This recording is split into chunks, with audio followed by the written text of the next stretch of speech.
Tila dumami na naman ang mga pasaherong nagpapabalot ng kanilang mga bagahe. Ito'y matapos mahulihan ng bala ang isang ginang.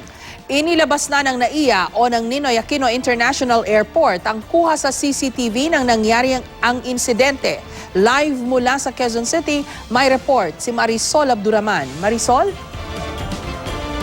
Jessica, tila buhay na naman nga ang usapin sa di umano'y laglag o tanimbala sa NAIA. Ito matapos ngang mahulihan ang 75 years old na babae noong Martes. Ang bagay na ito ay iniimbestigahan na ng PNP Aviation Security Group.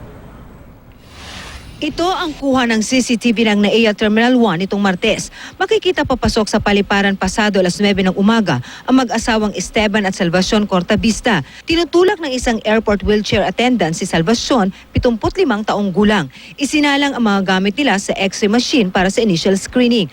Bago mag-alas 11 ng umaga, muli silang pumasok at sumailalim sa screening. Iba na ang nagtutulak sa wheelchair ni Salvacion.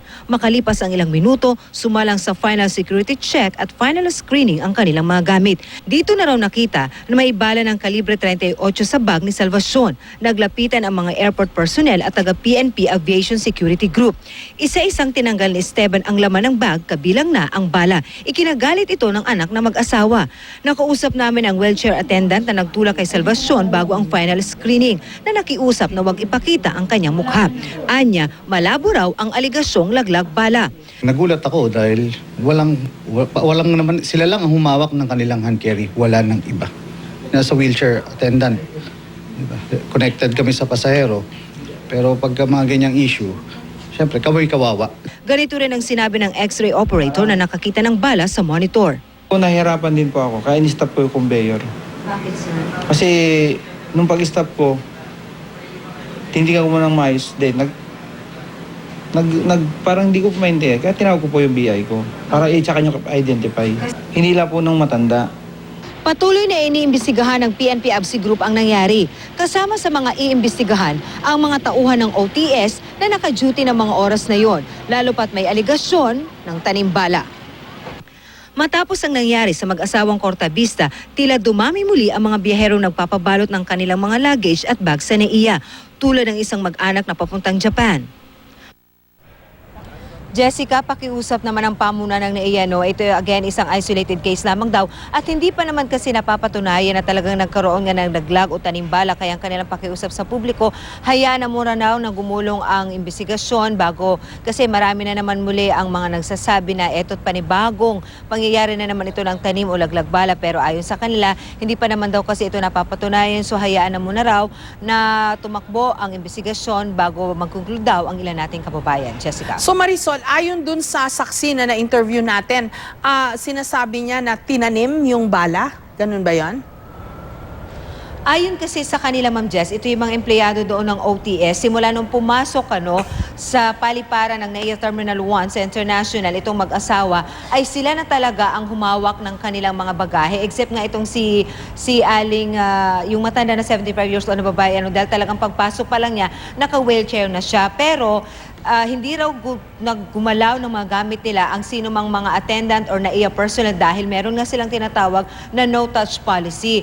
Kaya nagugulat daw sila kung bakit nagkaroon ng akusasyon na nilaglagan o naman sila ng bala dahil all throughout daw ng procedure mula sa first hanggang final screening, sila lamang daw ang nagkaroon ng access ng kanilang mga bagahe. That's the reason, Ma'am Jess, kung bakit ipinakita na rin ng OTS ang CCTV para makita doon na talagang ang naghawak lamang ng mga bagahe ay yung kanyang mister na si Mr. Esteban, Jessica. Okay, so yung mag-asawa naman, ini-insist nila na hindi sila nagdala ng bala bilang anting-anting. Ganun ba yon, Marisol? Actually, Jessica, ayon mismo sa mga airport authorities at base na rin doon sa mga kasama nating media at sa coverage nga natin kahapon, walang sinasabi itong mag-asawa na hindi sa kanila ang bala ang talagang nanggagaliit at galit na galit ang kanilang anak na natuloy ang biyahe papuntang Amerika. Wala siyang direktang sinabi na hindi amin ang bala na yan. Ang kanyang sinasabi lang, base doon sa interview sa kanya, ay nagtataka daw siya kung bakit nakalusot ang bala sa first at second screening. Second screening, Ma'am Jess, dahil twice silang sumailalim sa initial screening dahil nung nag-check-in sila at sumailalim sila sa first screening, muli silang lumabas ng paliparan at pumasok sila sa pangalawang pagkakataon kaya 2 beses isinalang ang kanilang mga gamit sa initial screening. Pero doon na nakita na merong kakaiba at napatunayan na nga after ma-check finally na bala pala ito after nilang sumalang sa second screening. Pero wala silang sinasabi na hindi sa kanila yan or posibleng naging anting-anting lang or whatsoever. Ang sinasabi lamang ng kanilang anak ay bakit daw nakalusot ito sa first at second. Kaya nagtataka sila na nagkaroon ng bala sa kanilang bag. Okay, pero parang dun sa statement nung anak nilang yon implied na wala silang dala kasi nakalusot sila dun sa initial screening tapos dun sa succeeding screening ay dun naman na nakita yung bala kasi ang alam ko pag babiyahe ng certain countries, America, Canada, 2 screening yan o 3 Di ba yung pagpasok mo dun sa terminal, tapos dun sa pagkatapos ng immigration, tapos yung ang biyaheng pa Amerika, pa Canada, may isa pang X-ray na dadaanan yon bago ka mag-board ng eroplano So doon sa mga succeeding na yon, doon nakita yung bala, pero doon sa initial na screening, walang nakita. Ganun ba yung sinasabi ng anak, Marisol? Opo, nagtataka siya, Jessica, talaga kung bakit daw talagang nakalusot ito sa first screening at doon lamang na-find out sa second screening. Of course, she's saying na walang bala sa kanilang bag dahil doon lamang ito na-find out. Ang sinasabi ng NCR-ABSI Group, Ma'am Jess, na posible raw kasi na sa initial screening ay nakakaligtaan o hindi gaano napapansin daw ng mga X-ray operator na napakadami doon sa unang salang pa lang. Patong-patong daw kasi ang mga bag doon, sumalamang daw na hindi ito nakita. Pero dahil mas stricto at mas mabusisi na sa final screening, posible daw na doon na nakita. At sinabi rin sa atin ng ABSI Group, Ma'am Jess, ngayong hapon, na nung binuksan ang bag, hindi sila actually ang nagbukas, pinabuksan ito kay Mr. Esteban, ito yung wife nga ng 75-year-old na babae.